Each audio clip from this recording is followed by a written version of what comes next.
Welt, wie wir sie kennen, ist in Vergessenheit geraten. Lange Zeit haben wir nichts mehr von ihm gehört.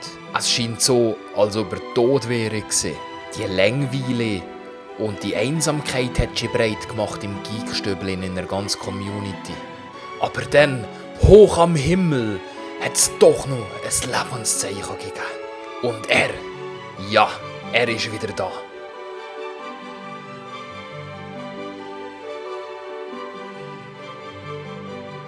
Ja! So, geh mal bitte.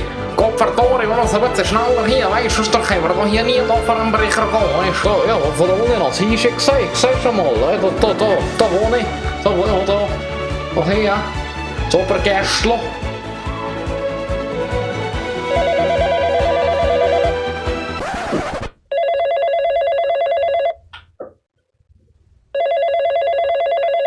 Ja, hallo, der Oski. Ja, hallo Judith, ja. Ja, weißt du, jetzt geht's grad sehr schlecht. Ja, hier. Ja, ich reite da hier mit einem Drachen durch die Luft, weißt du? Ja, nein, nicht deine Mütter, nein.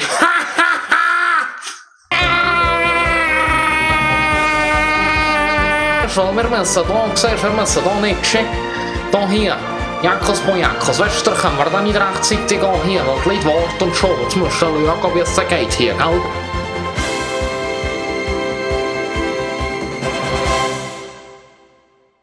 Hallo? Judith? Bist du noch dran? Hallo? Judith? Er hat es einfach aufgelegt.